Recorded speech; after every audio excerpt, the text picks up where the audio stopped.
Ukraine and Russia are two Eastern European countries that share a border. On February 24, 2022, Russia pushed its forces into Ukraine and started a forcible takeover attempt. Many people were stunned by the invasion because it was the first major conflict in Europe in decades. Russia and Ukraine, on the other hand, have had a difficult relationship for generations. It's necessary to go into 1,300 years of history to understand what's going on right now. Both countries are derived from the same medieval kingdom known as Kyivan Rus. It was built in the 800s by the Varangians, a group of Vikings from northern Europe who came to control over the locals. Kyivan Rus spanned what is now Russia and Ukraine, and the Slavs who live there are the ancestors of today's Russians and Ukrainians. Its capital was Kyiv, the same Kyiv that presently serves as Ukraine's capital. Moscow, today's Russian capital, was also once part of Kyivan Rus. So today, let's look in further depth the following two often asked questions. Why Russia wants to invade Ukraine, and will it cause World War III? Also, don't forget to hit the subscribe button and enable notifications so you don't miss any of our videos. So let's dig right into it. Imperial Russia and the Soviet Union. In the 1500s, descendants of Kyivan Rus, kings in Moscow, established their own empire, Imperial Russia. By 1654, it contained Kyiv and its Ukrainian peoples, as well as other European and Asian regions and peoples.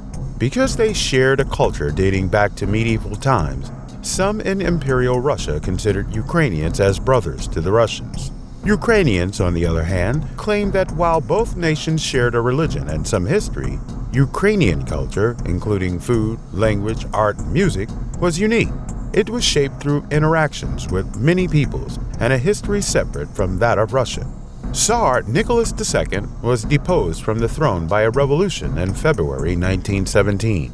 In the same year, another revolution entered a new empire known as the Soviet Union.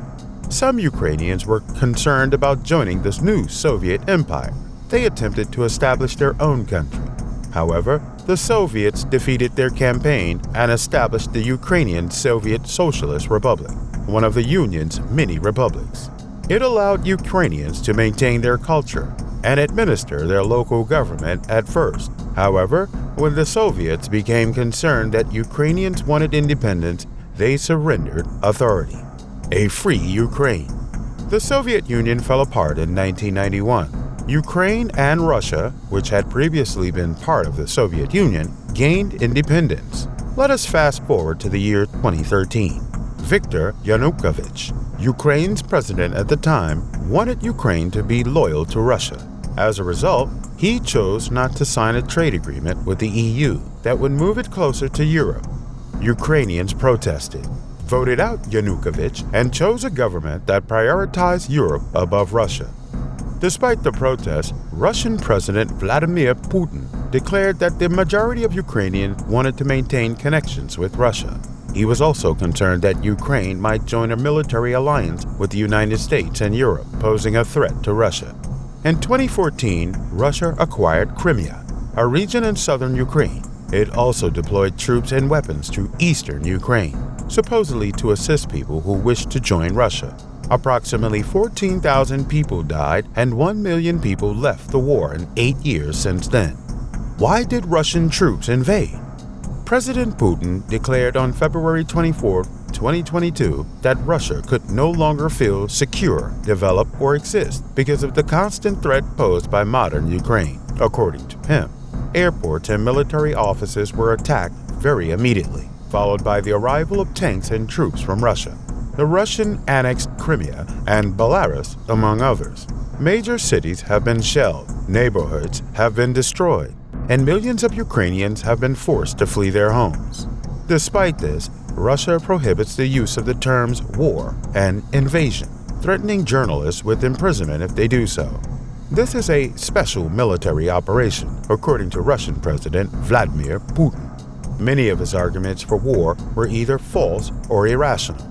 He stated that his mission was to defend those who had been bullied or subjected to genocide, as well as to demilitarize and denazify Ukraine. Ukraine is a vibrant democracy with a Jewish president. there has been no genocide there. How could I be a Nazi? Says Volodymyr Zelensky, the president of Ukraine, who compared Russia's invasion to Nazi Germany's invasion during World War II. Said Russia's slur was also rejected by Ukraine's head rabbi and the Auschwitz Memorial. Since Ukraine's pro-Russian president, Viktor Yanukovych, was overthrown in 2014 after months of protests against his government, President Putin has regularly accused the country of being taken over by extremists. However, Ukraine has not shifted to the right. Rather, it has shifted to the west, which Russia's Putin wants to reverse. When Moscow pressured Ukraine's president not to sign a 2013 association treaty with the EU, protests erupted. Ukraine has stated its intention to join the European Union and the NATO military alliance, but the Kremlin would not allow it. The war signs were clear since the end of 2021 because Russia began deploying large numbers of troops near Ukraine's borders in late 2021. President Putin has denied plans for an invasion, but he has since abandoned the 2015 Minsk peace agreement for the East and recognized rebel-controlled terrorists as independent. What are Putin's demands? To end the conflict, Russian President Vladimir Putin wants Ukraine to recognize Crimea as part of Russia and the separatist-run East as independent. He also wants Ukraine's constitution changed to guarantee that it will neither join NATO or the EU. He wants NATO to stop its eastward expansion and go back to 1997, claiming Russia has nowhere else to retreat. Do they think we'll just sit idly by? This would require NATO withdrawing its forces and military facilities from member states that joined the alliance after 1997, as well as avoiding from deploying strike weapons near Russia's borders. That includes Central and Eastern Europe, as well as the Baltic states. Olaf Scholz, Germany's chancellor, believes this goes beyond NATO and that Putin wants to take over Europe according to his worldview. Putin threatens that he intends to build a Russian empire. The West agreed in 1990 that NATO would expand, not an inch to the east, but did so anyway, according to President Putin. However, because this was before the Soviet Union's collapse, the commitment made to the then Soviet President Mikhail Gorbachev only applied to East Germany as part of a reunified Germany. The question of NATO enlargement was never considered at the time, Mr. Gorbachev later stated. What has NATO said? NATO is a defense alliance that welcomes new members with open arms, and its 30 members are determined that this will not change. According to Secretary General Jens Stoltenberg, Ukraine must determine whether or not to seek membership, and the 30 allies must decide as well. Ukraine's president first demanded a clear schedule for membership, but eventually softened his stance after realizing that it would take years. President Zelensky told, "I cooled out on this topic a long time ago. The thought of any current NATO country giving up its membership is a non-starter. Ukraine's request may be off the table, but any existing NATO country giving up its membership is a non-starter." How dangerous is this invasion for Europe? Ukrainians are living in fear as shells and bombs rain down on their cities, forcing more than 2 million people to flee their neighboring countries. Poland, Hungary, Romania, Moldova, and Slovakia are dealing with a massive influx of refugees, with the EU warning that at least another 5 million could be displaced.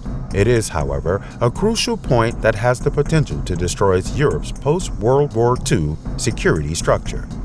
Days after threatening the West with consequences the likes of which you have never seen if it stands in his way, Russia's Putin has put his nuclear forces on high alert. What can the West do? There are no intentions to send combat troops to Ukraine, according to NATO's defense alliance. However, member countries have provided guns and field hospitals, and the EU is buying and sending arms and other equipment for the first time in its history. NATO has sent tens of thousands of troops to the Baltic nations and Poland, and is activating a part of its much bigger quick response force for the first time. NATO would not announce where the troops will be sent, but some may be sent to Romania, Bulgaria, Hungary, and Slovakia. Meanwhile, the West is focusing on Russia's economy, financial institutions, and individuals. Russia's central bank has had its foreign assets frozen, and big Russian banks have been banned from using the international SWIFT payment network, which enables smooth and quick money transfers across borders. The U.S. has banned Russian oil and gas imports, while the EU aims to reduce gas imports by 2/3 in a year and phase out Russian oil by the end of 2022. Germany has put a halt to the approval of Russia's Nord Stream 2 gas pipeline, which is a major investment for both Russia and European companies. Russian airlines have been restricted from flying over the European Union, the United Kingdom, and Canada. President Vladimir Putin, Foreign Minister Sergei Lavrov, and a number of other people have been sanctioned personally. The EU has banned Russia's state-run media Sputnik and Russia Today, which are considered as Kremlin mouthpieces. St. Petersburg, Russia, will no longer be able to host the Champions League final this year, and the Russian Grand Prix will not be held in Sochi. Is it possible that the war between Russia and Ukraine will lead to World War III? Is the Ukraine crisis just one conflict or the start of World War III? Concerns are increasing that Russian President Vladimir Putin's operation, which is the biggest conventional military invasion since World War II, could be the start of another global war. World War III has already begun. We've been for a long time. Fiona Hill, the former head of the United States National Security Council, said in an interview with Politico, describing this current status of the world. Unfortunately, we're retreating to old historical patterns that we promised we'd never repeat, Hill continued. For the time being, the violence has remained confined to Ukraine, with no spillover into NATO countries nearby. The U.S. and its allies, for their part, have condemned Putin's actions while refusing to send forces to Ukraine, showing a desire to keep the conflict from expanding further. Experts warn, however, that war never follows a predictable pattern. Russia is a nuclear weapons power, which magnifies every issue. What are your thoughts about Russia-Ukraine war? Let us know in the comment section down below.